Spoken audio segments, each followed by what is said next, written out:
Even without doing any activity, you can still manifest what you want.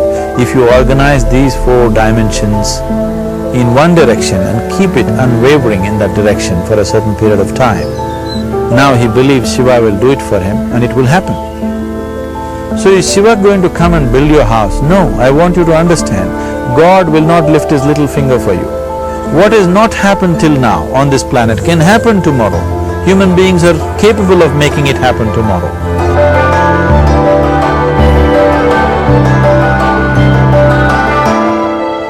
Everything we as human beings have created on this planet was essentially first created in our minds.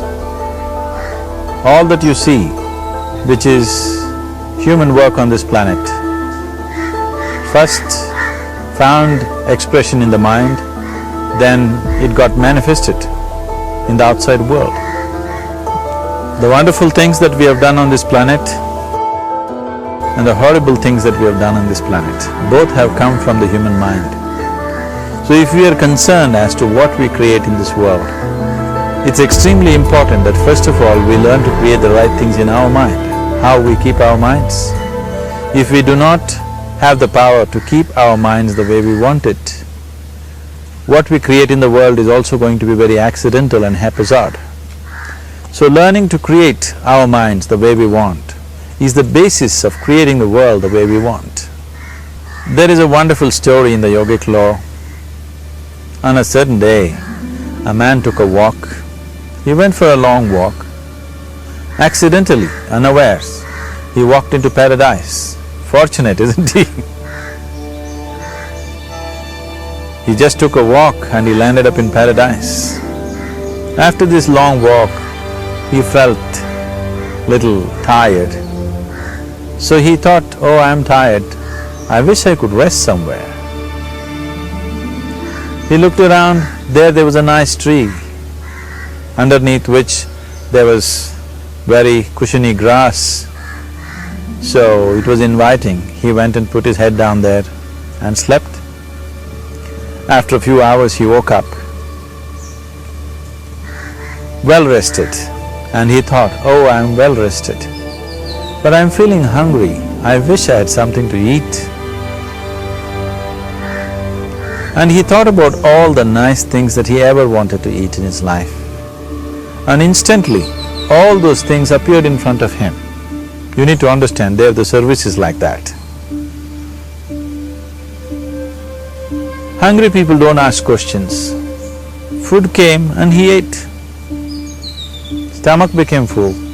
Then he thought, oh, my stomach is full, I wish I had something to drink.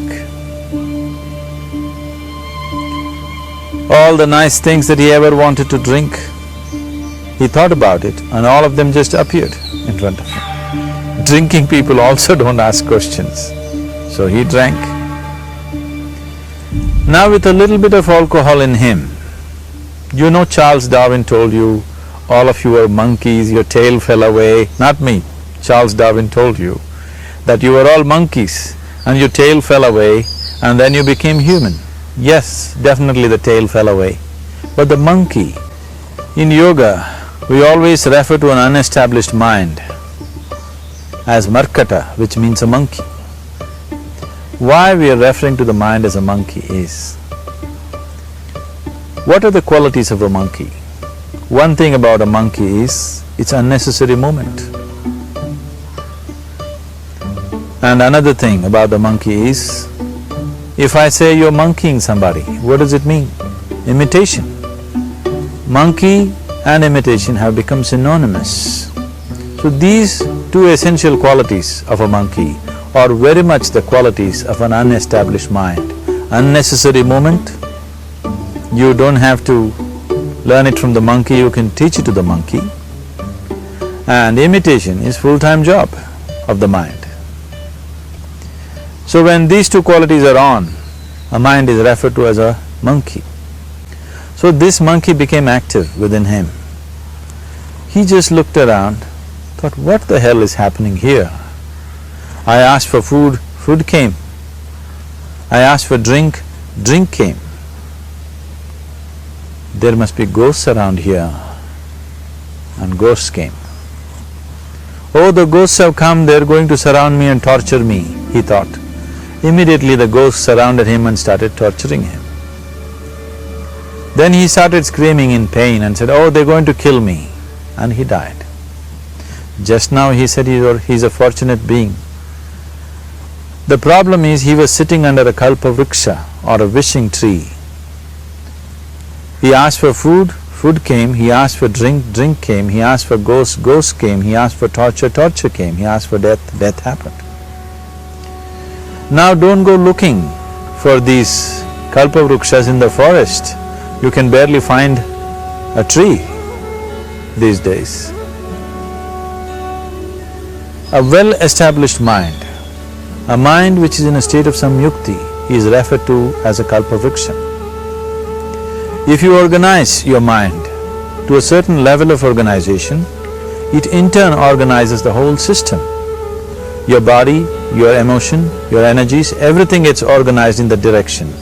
Once all these four dimensions of you, your physical body, your mind, your emotion and the fundamental life energies are organized in one direction, once you are like this, anything that you wish happens without even lifting a little finger actually.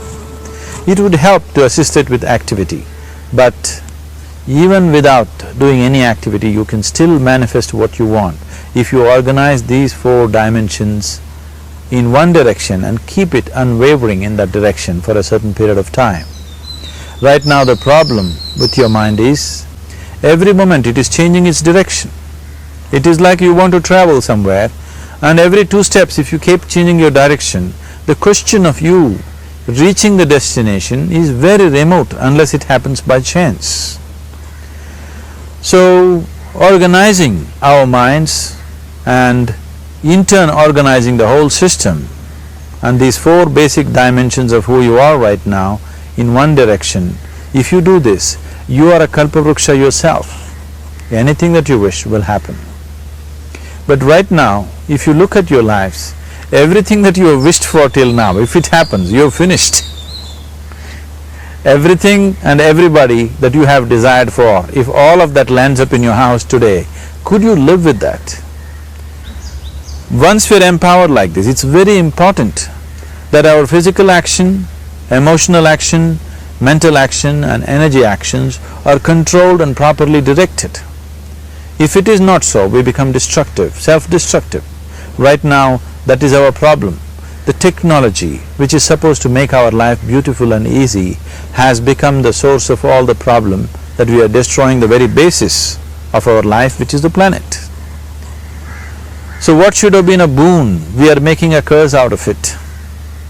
What has brought incredible levels of comfort and convenience to us in the last 100 years or so has also become a threat to our life simply because we are not conscious action, we are in a compulsive state of action. So organizing our minds fundamentally means moving from a compulsive state of activity to a conscious state of activity. You might have heard of people for whom they asked for something and beyond all expectations it came true for them. Generally this happens to people who are in faith. Now, let's say you want to build a house. If you start thinking, oh, I want to build a house, to build a house I need 50 lakhs, but I have only 50 rupees in my pocket, not possible, not possible, not possible. The moment you say not possible, you are also saying I don't want it. So on one level you are creating a desire that you want something, on another level you are saying I don't want it. So in this conflict, it may not happen. Someone who has some faith in a god or in a temple or whatever, who is simple-minded, faith works only for those people who are simple-minded. Thinking people, people who are too much thinking, for them it never works. A childlike person who has a simple faith in his god or his temple or whatever, he goes to the temple and says, Shiva, I want a house, I don't know how, you must make it for me. Now in his mind there are no negative thoughts. Will it happen? Will it not happen? Is it possible? Is it not possible? These things are completely removed by this simple act of faith. Now he believes Shiva will do it for him and it will happen. So is Shiva going to come and build your house? No, I want you to understand, God will not lift his little finger for you. What you refer to as God is the source of creation. As a creator, he has done a phenomenal job, there's no question about it. Could you think of a better creation than this?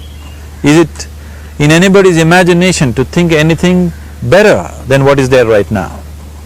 So as a creator, he has done his job wonderfully well.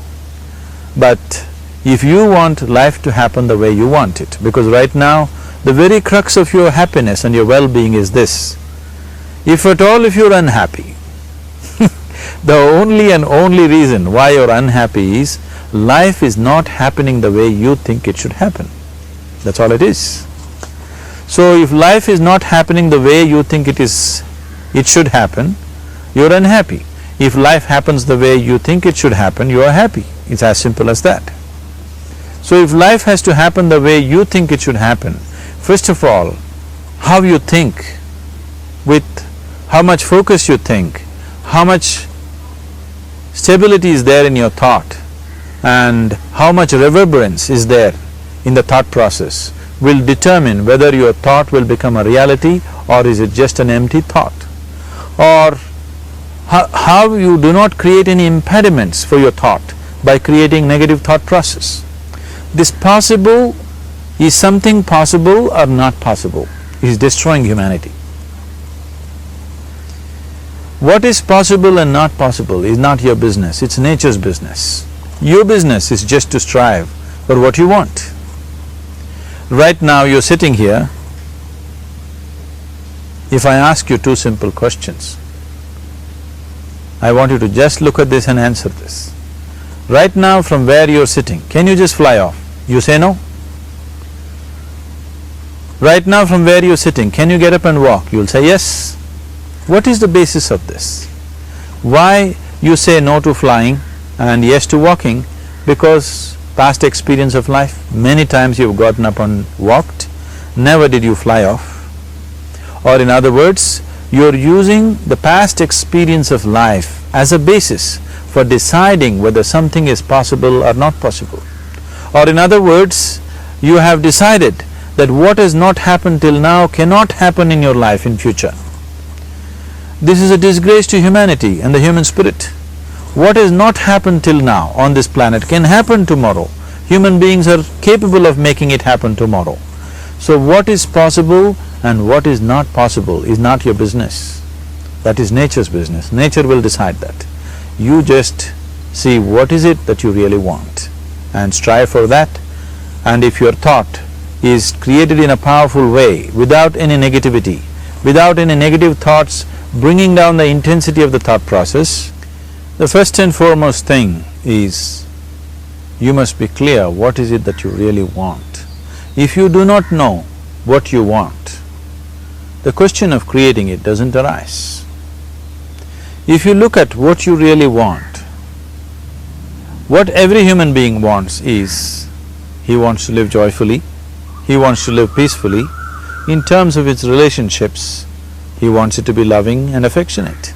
Or in other words, all that any human being is seeking for is pleasantness within himself, pleasantness around him. This pleasantness, if it happens in our body, we call this health and pleasure. If it happens in our mind, we call this peace and joy. If it happens in our emotion, we call this love and compassion. If it happens in our energy, we call this blissfulness and ecstasy. This is all that a human being is looking for. Whether he is going to his office to work, he wants to make money, build a career, build a family, he sits in the bar, sits in the temple, he is still looking for the same thing. Pleasantness within, pleasantness around. If this is what we want to create, I think it's time we addressed it directly and commit ourselves to creating it. So you want to create yourself as a peaceful human being, joyful human being, loving human being, a pleasant human being on all levels. And do you also want a world like this? A peaceful world, a loving world, a joyful world? No, I want greenery, I want food. When we say a joyful world, that means everything that you want has happened. So this is all that you're looking for. So all that you need to do is commit yourself to creating it, to create a peaceful, joyful and loving world, both for yourself and everybody around you. Every day in the morning, if you start your day with this simple thought in your mind, that today, wherever I go, I will create a peaceful, loving and joyful world. If you fall down 100 times in the day, what does it matter? For a committed man, there is no such thing as failure. If you fall down 100 times, 100 lessons to be learnt. If you commit yourself like this to creating what you really care for, now your mind gets organized. Once your mind gets organized, the way you think is the way you feel, your emotion will get organized. Once your thought and emotion is organized, your energies will get organized in the same direction. Once your thought, emotion and energies are organized, your very body will get organized. Once all these four are organized in one direction, your ability to create and manifest what you want is phenomenal. You are the creator in many ways. That which is the source of creation is functioning within you every moment of your life. It is just that, have you kept access to that dimension or not? Organizing the four basic elements of your life will give you that access. There are tools and technologies to do this. The whole science of yoga, the whole technology that we refer to as yoga is just about this, transforming yourself from being just a piece of creation to become a creator.